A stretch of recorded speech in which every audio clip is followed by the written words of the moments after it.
friends, today we are going to teach a next topic of sexual reproduction in flowering plant. Last topic जो था उसमें मैंने आपको जो बताया था पोलन ग्रेन के बारे में बताया था कि पोलन ग्रेन की कितनी लेयर्स होती हैं, एक्साइन, इंटाइन, उसके उनके अंदर जो थी 2 सेल्स बताई थी, जनरेटिव सेल्स, वेजिटेटिव सेल्स, उनको मैंने एक्सप्लेन किया था। और मैंने आपको ये सब बताया था कि मतलब जो मेल रिप्रोडक्टिव पार्ट होता है मीन्स एंडोशियम के बारे में आपको कम्प्लीटली डिस्कस करा था। लेकिन अब मैं जो आपको है pistil, megasporangium, ovule and embryo sac के बारे में बताऊंगी। गायनीशियम जो है वो रिप्रेजेंट करता है फीमेल रिप्रोडक्टिव पार्ट। गायनीशियम को हम और क्या बोलते हैं, जैसे आपने ये देखो पिस्टल, मैगास्पोरेंजियम, मैगास्पोरेंजियम को हम और क्या बोल सकते हैं, ओव्यूल बोल सकते हैं एंड एम्ब्रियो सैक। अब देखो gynoecium represent the female reproductive part of the flower. जो गायनीशियम होता है वो रिप्रेजेंट करता है फीमेल रिप्रोडक्टिव पार्ट जो होता है। द गायनीशियम में consist of a single pistil. अगर उसके अंदर देखो सिंगल पिस्टिल होगी, अगर उसके अंदर होती है सिंगल पिस्टिल तो उसे हम बोलते हैं मोनोकार्पलरी, और अगर मोर देन 1 पिस्टिल होते हैं तो उसे हम बोलते हैं मल्टीकार्पलरी। ठीक है, मोर देन 1 पिस्टिल वाला हो जाएगा मल्टीकार्पलरी। मोर देन 1 पिस्टिल जो फ्यूज हो जाती हैं आपस में टुगेदर करती हैं उसे हम बोलते हैं सिनकार्पस। और अगर फ्री रहती हैं तो हम उसे क्या बोलते हैं, एपोकार्पस। मतलब कि अगर पिस्टिल फ्यूज रहती हैं तो उसे हम बोलते हैं सिनोकार्पस, और पिस्टिल फ्री रहती हैं तो एपोकार्पस बोलते हैं। ये नीट में बहुत बार क्वेश्चन आ चुका है। Each pistil has 3 parts, stigma, style and ovary. Her pistil जो होती है उसके 3 पार्ट्स होते हैं, स्टिग्मा, स्टाइल एंड ओवरी। ठीक है, अब जो है मैं आपको पूरा मतलब पिस्टिल के हर पार्ट के बारे में बताऊंगी। स्टिग्मा क्या होता है, स्टाइल क्या होता है, ओवरी क्या होती है। स्टिग्मा जो होता है ये आपका लैंडिंग पार्ट होता है इधर। स्टाइल जो होती है वो आपकी क्या बोलते हैं, स्टिग्मा जो हो गया आपका लैंडिंग पार्ट हो गया जहाँ पे पोलन ग्रेन आके लैंड करते हैं। स्टाइल जो होता है वो आपका सिलेंड्रिकल पार्ट जो होता है उसे स्टाइल बोलते हैं, और जो कि बेसिस बल्जेस पार्ट जो होता है उसे हम ओवरी बोलते हैं, और उसके जस्ट नीचे जो पार्ट होता है उसको हम थैलमस बोलते हैं। ओवरी के अंदर जो होती है ओवेरियन कैविटी होती है ओवरी के अंदर। ठीक है, अब ओवेरियन जो कैविटी होती है उसके अंदर जो फॉर्म होता है प्लेसेंटा लोकेटेड होता है उसके अंदर। ठीक है, यहाँ से देखो अगर सिंगल पिस्टिल होगी उसे हम मोनोकार्पलरी बोलेंगे, मोर देन 1 पिस्टल होगी मल्टीकार्पलरी बोलेंगे, पिस्टल फ्यूज हो जाएगी तो उसे सिनकार्पस बोलेंगे। फ्यूज से आप याद रख लेना, इसमें एस वर्ड आ रहा है तो फ्यूज से मतलब फ्यूज है तो सिनकार्पस, और फ्री है तो एपोकार्पस।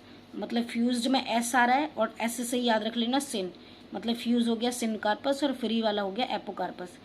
हर पिस्टिल जो सी उसके 3 पार्ट्स होते हैं, स्टिग्मा, स्टाइल एंड ओवरी। अभी यही बताया। स्टिग्मा जो होता है सर्व होता है as a landing platform for pollen grain. Pollen grain जो होते हैं वो वहाँ पे स्टिग्मा के ऊपर आके क्या करते हैं, लैंड करते हैं। Style is the elongated slender part beneath the stigma. Stigma के जो नीचे सिलेंड्रिकल पार्ट होता है, मैंने आपको ये बताया था। स्टिग्मा के नीचे जो सिलेंड्रिकल पार्ट होता है इसे हम स्टाइल बोलते हैं। और बेसिस बल्जिस पार्ट जो होता है वो basal bulges part of the pistil is the ovary. Inside the ovary is the ovarian cavity. इस ओवेरियन कैविटी के अंदर क्या होता है, placenta is located inside the ovarian cavity.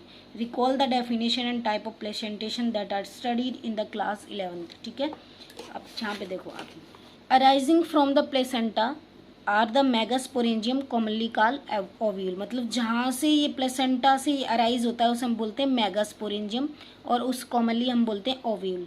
Number of ovule in ovary में बी 1, व्हीट, पैडी, मैंगो। मतलब कि जिनके अंदर एक होता है ओवरी, एक होता है ओव्यूल। ओवरी जो होता है वो आपका फ्रूट का फॉर्मेशन करता है, और जो ओव्यूल होता है, ओव्यूल जो होगा वो सीड का फॉर्मेशन करेगा, ओवरी जो होगी वो फ्रूट का फॉर्मेशन करेगा। तो यहाँ पे ओव्यूल की बात कर रहा है, मीन्स दैट कि यहाँ पे हम किसकी बात कर रहे हैं, सीड की बात कर रहे हैं। जैसे कि कोई ऐसे फ्रूट्स होते हैं जिनके अंदर दो सीड्स होती हैं, बहुत सारी सीड्स भी होती हैं, किसी के अंदर ओनली 1 सीड्स होती है। तो जैसे कि देखो ओनली 1 सीड की बात करेंगे, व्हीट, पैडी एंड मैंगो। इनके अंदर जो होता है, आपने मैंगो देखा होगा उसके अंदर सिर्फ ओनली 1 गुठली होती है, और व्हीट जो देखा होगा, पैडी धान वगैरह वो देखे होंगे, इन सब के अंदर 1, इनका जो अंदर मतलब गुठली होती है वो 1 होती है। जबकि आपने पपाया, वाटरमेलन एंड ऑर्किड्स जो देखे होंगे, पपाया आपने देखा होगा, आपने सबने पपीता खाया होगा, उसके अंदर बहुत सारे बीज होते हैं। वाटरमेलन के भी अंदर बहुत सारे बीज होते हैं, ऐसी ऑर्किड के अंदर। तो जिनके अंदर मैनी सीड्स होती हैं उनके एग्जांपल ये होते हैं, और जिनके अंदर ओनली वन सीड होती है उनके एग्जांपल ये हैं, ठीक है। मतलब ये क्वेश्चन भी नीट के अंदर बार बार पूछा जाता है, मतलब काफ़ी बार आया हुआ है ये भी क्वेश्चन। मेगास्पोरेंजियम मीन्स दैट, अभी जो मैंने बताया कि सबसे पहले आपका क्या होता है कि हम जो बात करते हैं पिस्टल के बारे में बात करी थी, सिग्मा स्टाइल ओवरी, और उसके बाद जो सिग्मा स्टाइल ओवरी के बाद जो है ओवरी के अंदर मैंने बताया कि ओवेरियन कैविटी होती है, उस ओवेरियन कैविटी के अंदर प्लेसेंटा होता है, और वहीं पे क्या होता है ओव्यूल। अब इस ओव्यूल की हम सारे में बात करने जाएंगे। Ourselves with the structure of the typical angiosperm ovule is a small structure attached to the placenta by means of a stalk called funicle। देखो यहाँ पे मैं आपको बताने जा रही हूँ, देखो ये डायग्राम देखो, या फिर आप एनसीईआरटी में ही समझो अच्छे से। देखो ये डायग्राम है, ये पूरा डायग्राम है जो वो किसका, एनाट्रोपस ओव्यूल का डायग्राम है, ठीक है। किसका डायग्राम है, एनाट्रोपस ओव्यूल का। अब आप इसमें लाइन वाइज देते हैं। ओव्यूल इज ए स्मॉल, मतलब ओव्यूल कैसा होता है, एक स्मॉल स्ट्रक्चर होता है जो कि अटैच्ड होता है प्लेसेंटा से bye means of A stock, उसे हम क्या बोलते हैं, फ्यूनिकल बोलते हैं। जैसे कि आप ये देख रहे होगे यहाँ पे स्टार्टिंग जो इसकी हुई है यहाँ पे, तो ये एक स्टॉक से स्टार्ट हुई है, उसको हम क्या बोलते हैं, फ्यूनिकल बोलते हैं। ये आपको स्टॉक दिखाई दे रही है तो उसको हमने क्या बोला, फ्यूनिकल बोला। लेकिन किसकी स्टॉक, ओव्यूल की स्टॉक किसके थ्रू अटैच होती है, प्लेसेंटा के थ्रू, ठीक है। The body of the ovule fees with funicle in the reason called hilum. यहाँ पे देखो क्या लिखा हुआ है, the body of the ovule, ovule की जो बॉडी होती है, फ्यूजेज विद फ्यूनिकल, जो फ्यूज होती है फ्यूनिकल से, उस रीजन को हम बोलते हैं हाइलम। मतलब देखो ये ओव्यूल है, ओव्यूल की पूरी बॉडी जहाँ पे अटैच होती है, ओव्यूल की जो बॉडी अटैच होती है एक रीजन से, उसको हम बोलते हैं हाइलम, ठीक है। ये वाला क्या हो गया, हाइलम। अब आप इसे याद कैसे करोगे, मतलब ये वाला क्वेश्चन भी बार बार आता है नीट के अंदर कि कौन सा पार्ट हाइलम होता है और कौन सा पार्ट फ्यूनिकल होता है। जो स्टॉक, उस स्टॉक की बात करोगे, यहाँ पे एक स्टॉक बनी हुई है, वहाँ पे आंसर आएगा फ्यूनिकल, और अगर आप लॉन्ग्स इसकी बात करोगे तो यहाँ पे आ जाएगा आंसर हाइलम। हाइलम जो होता है वो उस पार्ट को रिप्रेजेंट करता है जहाँ पे जंक्शन होता है फ्यूनिकल का और ओव्यूल का। ओव्यूल और फ्यूनिकल का जो रीजन होता है उसे हम क्या बोलते हैं, हाइलम बोलते हैं, ठीक है। हाइलम हो गया आपका ये। अब देखो ये जो एनाट्रोपस ओव्यूल है, इसके अंदर सबसे बाहर की तरफ आउटर इंटीग्यूमेंट्स होती हैं, फिर इनर इंटीग्यूमेंट्स होती हैं, उसके बाद आपका न्यूसिलस होता है, देन एम्ब्रियोसाइक होता है। ये जो डायग्राम है आपको टिप्स पे होना चाहिए, ठीक है। इसमें से क्वेश्चन बार बार आता है, हर बार आता ही रहता है। तो बाहर वाली जो लाइन होगी आउटर इंटीग्यूमेंट्स, जो कि हर लाइन, जैसे कि आप स्किन वगैरह की बात करोगे, आपकी बॉडी पे एपिथेलियल टिश्यू होता है सबसे बाहर, जो कि प्रोटेक्शन का काम करता है। ठीक ऐसे ही आउटर जो कवरिंग होगी ओव्यूल की, उसे हम आउटर इंटीग्यूमेंट्स बोलते हैं, जो कि प्रोटेक्शन में हेल्प करती है। Integuments encircle the nucellus except at the tip where a small opening called the micropyle. क्या बोल रहा है, देखो यहाँ पे देखो, the nucellus except at the tip where a small opening called the micropyle. मतलब इसकी जो स्मॉल ओपनिंग होती है यहाँ पे, उसे क्या बोला जाता है, माइक्रोपाइल बोला जाता है। यहाँ पे न्यूसिलस नहीं होता, न्यूसिलस को छोड़ के जो रीजन पाया जाता है उसे हम बोलते हैं माइक्रोपाइल। माइक्रोपाइल के जो अपोजिट वाला रीजन होता है, opposite the micropyle end is the chalaza represent the basal part of ovule. जो इसका मतलब अपोजिट पार्ट होता है माइक्रोपाइल का, इसका जो माइक्रोपाइल का अपोजिट पार्ट है उसे हम चलेजा एंड बोलते हैं, जो कि रिप्रेजेंट करता है basal part of the ovule का। ओव्यूल का जो बेसल पार्ट होता है उसे हम बोलते हैं, ठीक है। कि इसके जस्ट अपोजिट में ये क्या है, माइक्रोपाइल एंड होता है, ठीक है। इसको हमने, और जो हाइलम होता है, ये हाइलम आपका बेसल पार्ट होता है, मतलब हाइलम आपको जो होता है वो जंक्शन होता है फ्यूनिकल का और इसका ओव्यूल का। और जो कि जो फ्यूनिकल होती है वो आपकी एक स्टॉक से जुड़ी हुई रहती है, इसे हम फ्यूनिकल बोलते हैं। आउटर इंटीग्यूमेंट्स होती है जो आपकी प्रोटेक्शन में हेल्प करती है। इनर इंटीग्यूमेंट्स भी इससे जस्ट इसके अंदर जो होती है वो इनर इंटीग्यूमेंट्स होती है। न्यूसिलस जो होता है उसके अंदर क्या होता है, बहुत सारा मतलब मास ऑफ सेल्स होती हैं, उसे हम न्यूसिलस बोलते हैं। मास ऑफ सेल्स को क्या बोलते हैं, न्यूसिलस बोलते हैं। और जस्ट इसके अंदर जो होता है वो एम्ब्रियोशैक होता है, ठीक है। इस डायग्राम को अच्छे से याद करना। Enclosed with in the integuments is a mass of cells called the न्यूसिलस। यही बोला था कि जो मास ऑफ सेल्स होती है उसे न्यूसिलस बोलते हैं। Cells of nucleus have abundant reserve food material, इसके अंदर अबंडेंट फूड होता है। Located in the nucleus is the embryo sac और female gametophyte. An ovule generally has a single embryo sac formed from a megaspore, मतलब कि ovule generally क्या करता है, एक सिंगल एम्ब्रियो सैक का फॉर्मेशन करता है, किससे, मेगास्पोर से। अब देखो मेगास्पोरोजेनेसिस क्या होता है, जैसे हमने उसमें पढ़ा था माइक्रोस्पोरोजेनेसिस, जैसी ऐसे ही हम यहाँ पे पढ़ेंगे megasporogenesis. The process of formation of megaspore from the megaspore mother cell. Megaspore mother cell से फॉर्मेशन होना मेगास्पोर्स का, उस प्रोसेस को हम बोलते हैं मेगास्पोरोजेनेसिस। ओव्यूल जो होता है वो generally differentiate in is single megaspore mother cell in the micropyle region. आपका जो ये माइक्रोपाइल वाला रीजन होता है, ये जो माइक्रोपाइल वाला रीजन है, यहाँ पे जो क्या होता है, ओव्यूल जो होता है, ओव्यूल जो ये पूरा है, इस ओव्यूल के अंदर जो माइक्रोपाइल वाला रीजन है, इसमें क्या होता है, ओव्यूल जो होता है वो डिफ्रेंशिएट कर जाता है एक सिंगल मेगास्पोर मदर सेल्स के अंदर। कहाँ पे, माइक्रोपाइलर रीजन के अंदर, ठीक है, कहाँ पे, माइक्रोपाइलर रीजन के अंदर। ये देखो, of the nucleus, it is a large cell containing cell cytoplasm and prominent nucleus.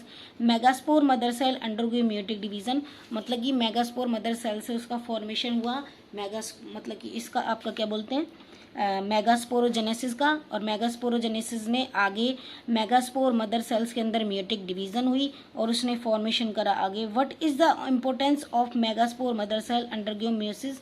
Meiosis result in the production of 4 megaspores. Meiosis से मैंने आपको जो इससे पहले वाला चैप्टर जो पढ़ाया था उसमें यही बताया था कि जो म्यूसिस होता है उससे जो हर सेल्स होती है वो क्या करती है, डिवाइड करती है। अब female gametophyte in a majority of flowering plant one of the megaspore is functional, मतलब कि जितने भी ज़्यादातर फ्लावरिंग प्लांट्स होते हैं उनमें सिर्फ एक ही जो मेगास्पोर्स होता है वो फंक्शनल होता है, बाकी जो 3 जो होते हैं वो डीजनरेट कर जाते हैं। Only the functional megaspore develop into the female gametophyte.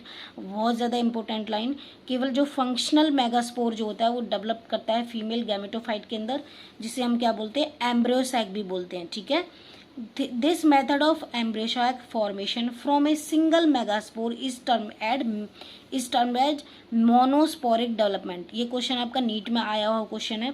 This method of embryonic formation from a single megaspore is termed monosporic development।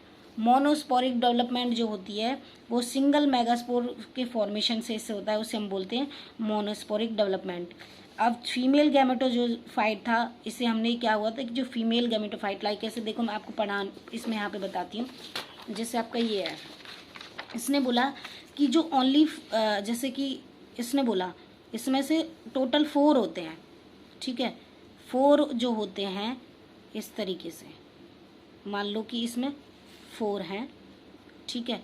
इसने बोला कि ओनली 1 जो है वही मतलब कि काम करता है, यही ग्रो करता है, बाकी जो 3 होते हैं ये डीजनरेट कर जाते हैं। इसने जो बोलते हैं, इसने वन मेगास्पोर मदर सेल ने डिवीज़न किया मियोसिस के थ्रू, और इसने फॉर्मेशन करा, मतलब ये मियोटिक डिवीज़न हुई। इसने क्या बनाई, फिर इसने 2 बनाई, 2 मेगास्पोर, फिर इसने 4 का फॉर्मेशन करा, देन इसने 8 का फॉर्मेशन करा। तो इसमें क्या होता है, यहाँ पे 8 सेल स्टेज का फॉर्मेशन हो जाता है।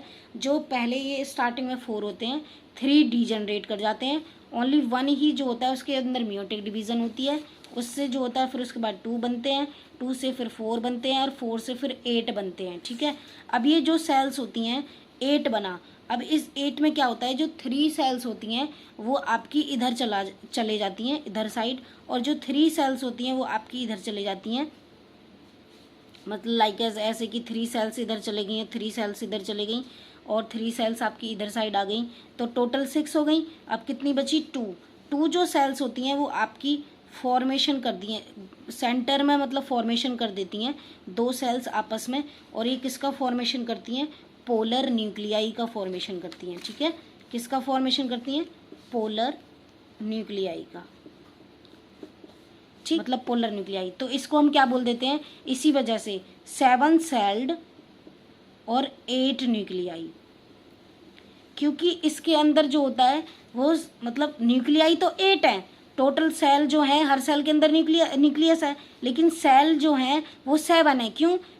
3 आपकी सेल इधर, 3 आपकी सेल इधर, लेकिन जो 1 सेल थी जिसने पोलर न्यूक्लियाई बनाया है, इस पोलर न्यूक्लियाई के अंदर जो होते हैं न्यूक्लियस 2 होते हैं, लेकिन सेल ओनली 1 काउंट की जाती है, इसलिए हम इसको बोलते हैं 7 sailed 8 nuclei.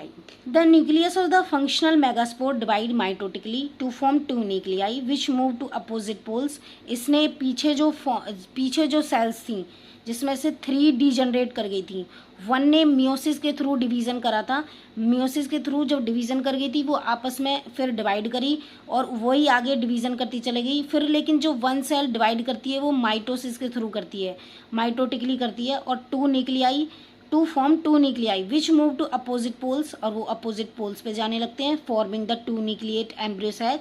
2 mere sequential mitotic nuclear division result in the formation of 4 nucleate and then later 8 nucleate. लेकिन याद रखना स्टार्टिंग में कितनी सेल्स थी? 4 सेल्स थी, उनमें से कितनी डीजनरेट कर गई थी? 3 सेल्स डीजनरेट कर गई थी. ओनली 1 सेल ने क्या किया? मियोसिस करा.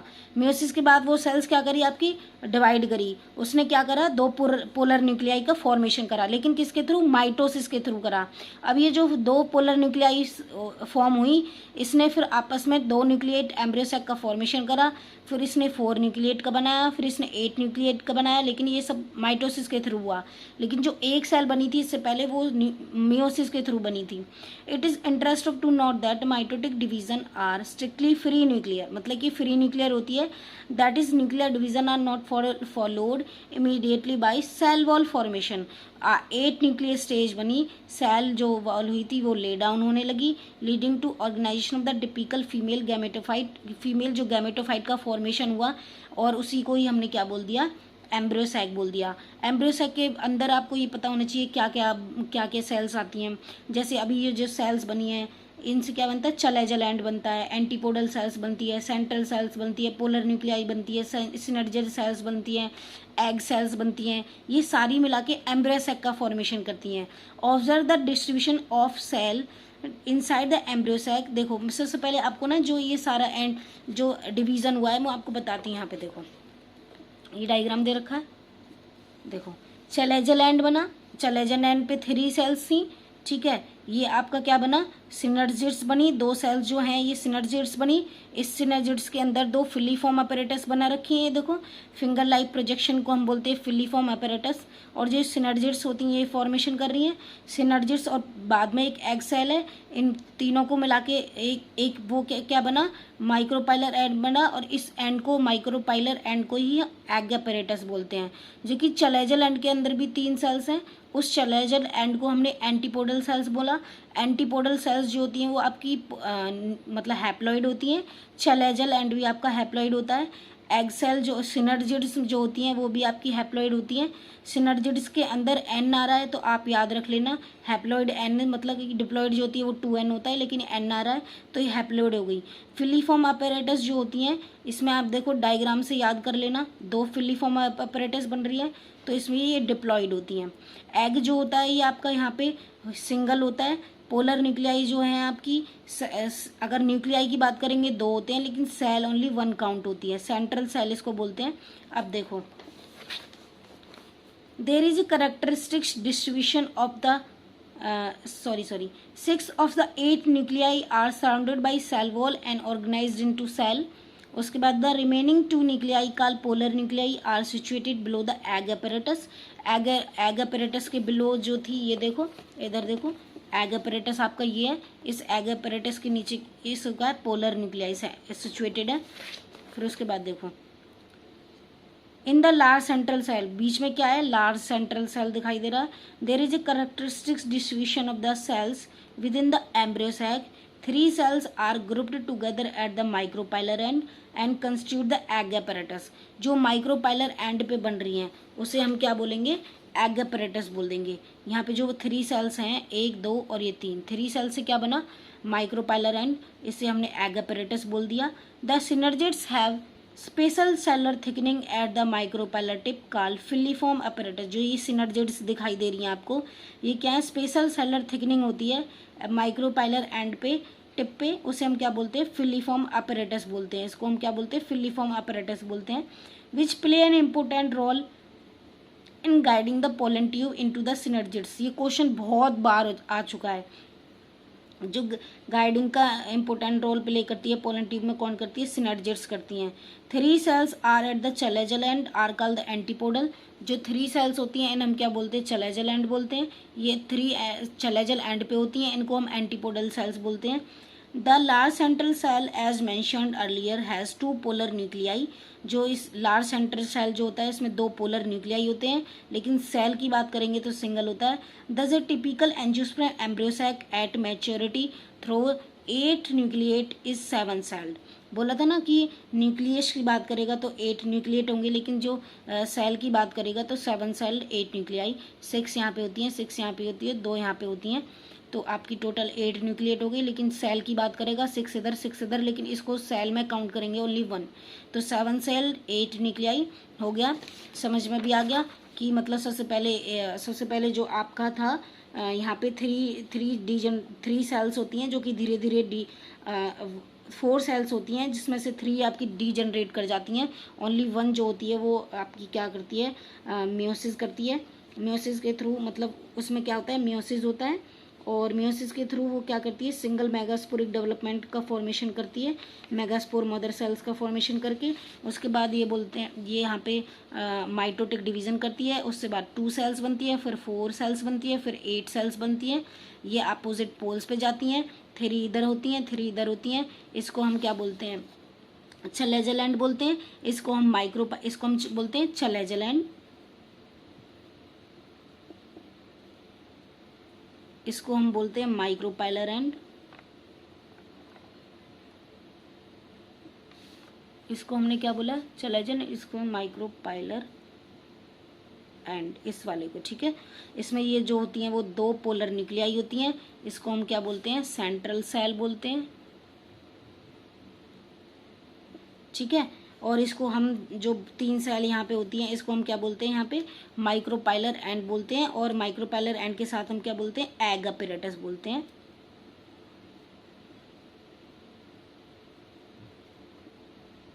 एग अपैरेटस हो गया, और ये आपका क्या हो गया, चलेजल एंड हो गया। इस चलेजल एंड के पास यहाँ पे 2 होती हैं, यहाँ पे जो एंटीपोडल सेल्स होती हैं, एंटीपोडल सेल्स होती हैं, ठीक है। यहाँ पे सेंट्रल सेल हो गई, इन्हीं के बीच में पोलर न्यूक्लियाई हो गया। उसके बाद जो होती हैं यहाँ पे जो ये डायग्राम इधर से देखो, ये जो डायग्राम है इसमें सिनर्जिड्स दिखाई दे रखी है आपको, और फिलीफॉर्म अपैरेटस दे रखा है। फिंगर एफ से फिलीफॉर्म याद रखना है, एफ से finger like projection, finger like जो प्रोजेक्शन होती है उन्हें हम फिलीफॉर्म अपैरेटस बोलते हैं। सिनर्जिड्स जो हैं वो बाहर की तरफ 2 ऐसे निकली हुई हैं, ठीक है। उसके बाद जो है हम पॉलिनेशन टॉपिक पढ़ाने वाले हैं। पॉलिनेशन टॉपिक जो है वो आपका बहुत ज़्यादा इंपॉर्टेंट है। पॉलिनेशन से हर बार एक क्वेश्चन आता ही आता है, मतलब हर बार फिक्स है क्वेश्चन, नीट माना। Pollination is the mechanism to achieve this object transfer of pollen grain to the stigma of a pistil to the term as pollination. मतलब स्टिग्मा से जो आपकी ये पोलन ग्रेन्स होने हैं उनका ट्रांसफर होना एंथर टू स्टिग्मा, उसे हम बोलते हैं पॉलिनेशन। काइंड ऑफ पॉलिनेशन यहाँ पे 2 मतलब कि जो अलग अलग तरह की पॉलिनेशन होती है, ऑटोगैमी हो गया, जिटेनिगोमी हो गया, जीनोगैमी हो गया, ठीक है। अगर देखो ऑटोगैमी, अब ये मतलब तुम अपने माइंड में बिठा लेना। अब याद रख लेना सबसे पहली बात कि हमें ये जरूर क्वेश्चन पता होना चाहिए कि बार बार यहाँ पे एम्ब्रियोसैक की बात करेगा तो एम्ब्रियोसैक एक्चुअली होता क्या है, ये देखो embryo sac chalazal and antipodal cell and central cell polar nuclei and synergids plus egg cell. जो आपने पीछे पढ़ा है ये सारा एम्ब्रियोसैक बोलते हैं इसको, ठीक है, जो ये सेल्स डिवाइड होके बनी थी। Autogamy transfer of pollen grain from the anther to the stigma of same flower. मतलब कि देखो ये जो फ्लावर है, मान लो एग्जांपल के लिए मैं इधर फ्लावर बना दूं, इस तरीके से फ्लावर है, ठीक है। तो इसमें क्या है, transfer of pollen grain from anther to stigma, ठीक है। एंथर से स्टिग्मा पे देखो ये क्या है, स्टिग्मा स्टाइल, ये होगी आपकी इधर ओवरी, स्टिग्मा स्टाइल ओवरी, ठीक है। ये बोल रहा है जो from the anther to the stigma, anther से स्टिग्मा मतलब कि जो मेल पार्ट होगा फ्लावर का वहाँ से यहाँ स्टिग्मा पे ट्रांसफर हो रहा है पोलन ग्रेन का, लेकिन एक ही फ्लावर के अंदर, ठीक है। उसे हम बोलते हैं क्या, ऑटोगैमी बोलते हैं, ठीक है। अब यहाँ पे देखो, लाइज ऑटोगेमी जो फ्लावर्स होते हैं उनके अंदर जो होता है सेल्फ पोलिनेशन देखी जाती है, सच एज किसके अंदर होती है, viola, common pansy, oxalis and commelina produce two type of flower. एक चैज्मोगेमस होता है, एक क्लिस्टोगेमस होता है। चैज्मोगेमस फ्लावर्स वो होते हैं जो similar to flower other species expose, मतलब कि जो खुले हुए रहते हैं, और जो कि ऐसे याद रख लेना, चश्मे से हम आंखें खोल के देखते हैं तो चैस्मोगेमस मतलब एक्सपोज जो रहेंगे, और क्लिस्टोगेमस जो होते हैं जो डून, उसका अपोजिट कर देना, जो ओपन नहीं होते। तो ऑटोगेमस जो फ्लावर्स होते हैं, ऑटोगेमी जो प्रोसेस होता है उसमें भी आपकी दो तरह के वो होते हैं, चैस्मोगेमस होता है, क्लिस्टोगेमस होता है।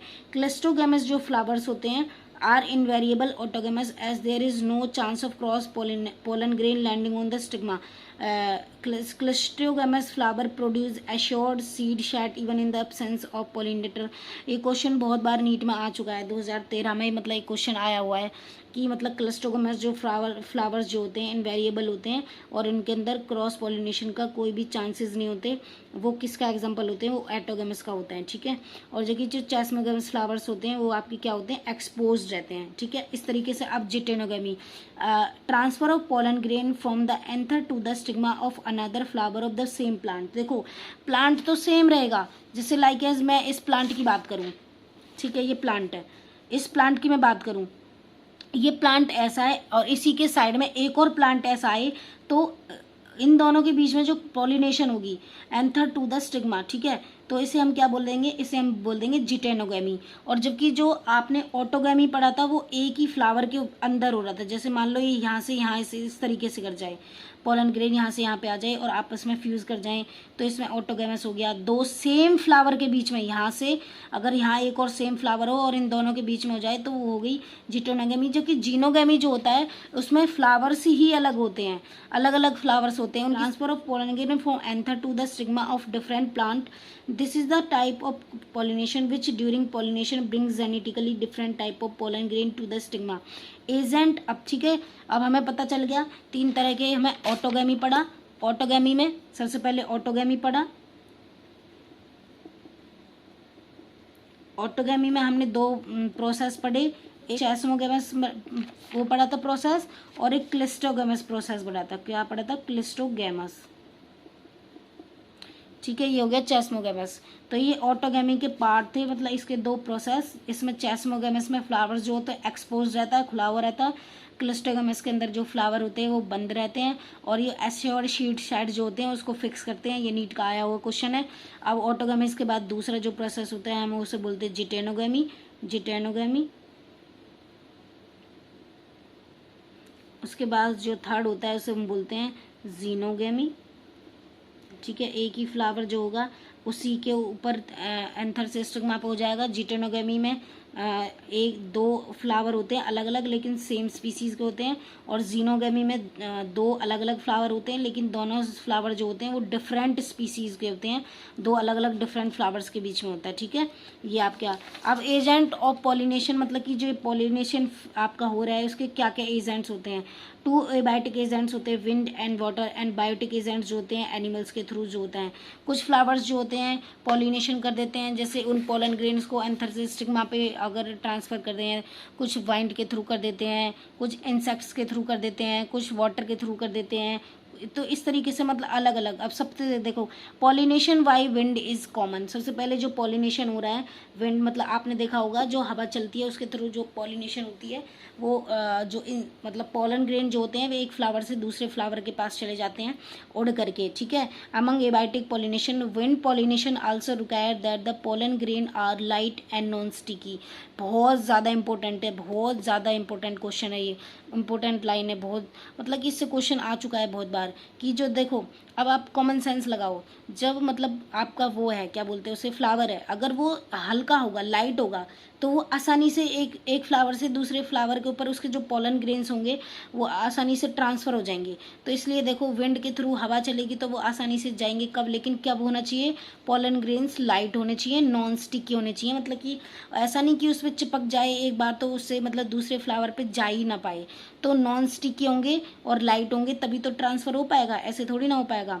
So that they can be transported in wind currents they often possess well exposed stamens so that the pollen are easily dispersed into wind currents and large often feathery stigma to easily trap airborne pollen grain। ये question भी आ चुका है, देखो ये question यहाँ से line पढ़ो। wind pollinated flower often have a single ovule in each ovary and numerous flower packed into an inflorescence. A familiar example is the corn cob.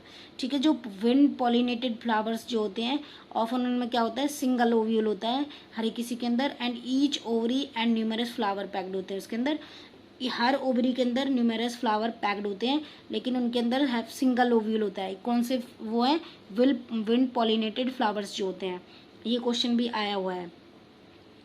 Wind pollination is quite common in grasses. जो wind pollination होती है सबसे ज़्यादा common जो होती है वो grasses के अंदर देखा जाता है। अभी इस विंड पॉलिनेशन से ये क्वेश्चन आता है कि जो मोस्ट कॉमन पॉलिनेशन होती है वो किसके अंदर देखी जाती है, वो विंड के अंदर देखी जाती है। विंड, अभी क्वेश्चन आ सकता है pollen grain are light and non sticky are transfer by wind pollination, water pollination या फिर इंसेक्ट पॉलिनेशन, इसके थ्रू। तो आंसर क्या आ जाएगा, विंड पॉलिनेशन। अभी जो विंड पॉलिनेशन फ्लावर्स ऐसे नहीं देगा flowers often have a single ovule in each ovary and numerous flowers are packed into an inflorescence that is through by the wind pollination, that is through by the water pollination, this type of. ठीक है, तो answer क्या आ जाएगा, wind pollination. अब pollination by water is quite rare in flowering plants and is limited to about 30 genera most monocotyledons. ठीक है, जो पॉलिनेशन होती है वाटर के थ्रू वो बहुत रेयर होती है और 30 मोस्ट मोनोकोटिलिडियंस प्लांट्स के अंदर। ठीक है, अगर आपको ये मेरी वीडियो अच्छी लगी हो तो please like share and subscribe कर देना, और आपको कोई भी डाउट आता है तो प्लीज़ कमेंट सेक्शन में बताना। मैं आपको नेक्स्ट वीडियो जो होगी उसमें आपका डाउट क्लियर करूँगी। Thank you guys, bye.